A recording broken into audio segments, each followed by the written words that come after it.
কক্সবাজার শহরের কলাতলী এলাকায় একটি গ্যাস ফিলিং স্টেশনে বিস্ফোরণের পর ছড়িয়ে পড়া আগুনে আশেপাশের ঘরবাড়ি ও একটি গ্যারেজে থাকা বেশ কয়েকটি গাড়ি পুড়ে গেছে। আগুনে দগ্ধ হয়েছেন অন্তত 10 জন। বুধবার রাত 9:30টার দিকে এন আলম এলপিজি নামের ফিলিং স্টেশনে এই দুর্ঘটনা ঘটে। পুলিশ ও প্রত্যক্ষদর্শীরা জানান, সন্ধ্যায় পাম্পের ট্যাঙ্ক থেকে গ্যাস নির্গত হয়ে আগুন ধরে যায়।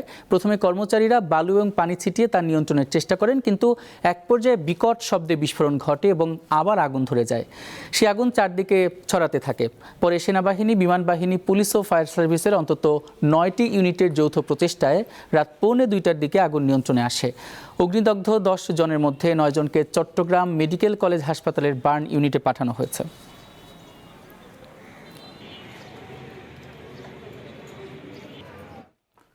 এ ব্যাপারে জানাতে কক্সবাজারের ঘটনাস্থল থেকে যুক্ত হচ্ছেন সহকর্মী হারুনুর রশিদ। কথা বলবো তার সঙ্গে। রশিদ, রাতে ভয়াবহ অগ্নিকাণ্ডের পর ক্ষয়ক্ষতির চিত্র কেমন দেখছেন, আর দগ্ধদের শারীরিক অবস্থা কেমন দেখছেন? কোনো তথ্য পেয়েছেন কিনা?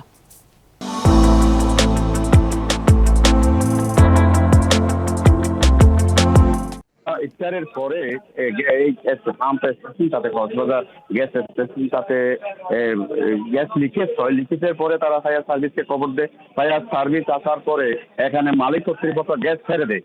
গ্যাস ছেড়ে দিলে ওখান থেকে মাইকিং করে, ফায়ার সার্ভিস মাইকিং করে জনগণকে জানায় যে এখানে যেন কোনো ধরনের আগুন না ধরায় কেউ। এরপরে এই 9:30টার দিকে হঠাৎ করে বিশাল বিকট শব্দে আগুন জ্বলে যেতে, প্রায় স্টেশনের চারদিক থেকে প্রায় 700 মিটার পর্যন্ত আগুনের লেলি হাসিকা জ্বলে, এবং আশেপাশে ঘর বাড়ি এবং আশেপাশে যেসব গ্যারেজ ছিল প্রায় 14টা গাড়ি জ্বলে গেছে, 2-3টা ঘর জ্বলে গেছে।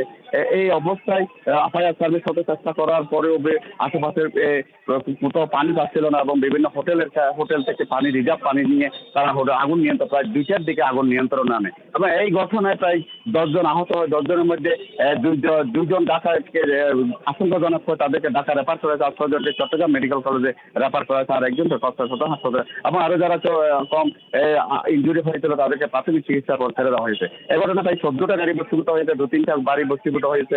এবং এই বিষয়কে নিয়ে কক্সবাজার সকালবেলা দুর্যোগ ত্রাণ মন্ত্রণালয়ের সচিব সাইফুল ইসলাম খান ঘটনাস্থল পরিদর্শন করছেন, এবং তিনি কক্সবাজার জেলা প্রশাসনের অতিরিক্ত জেলা ম্যাজিস্ট্রেটের নেতৃত্বে 3 সদস্য তদন্ত কমিটি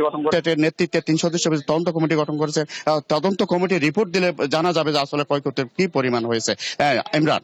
ইমন, আপনাকে অসংখ্য ধন্যবাদ হারুনুর রশিদ। কক্সবাজারে অগ্নিকাণ্ডের খবর জানাচ্ছিলেন সহকর্মী হারুনুর রশিদ।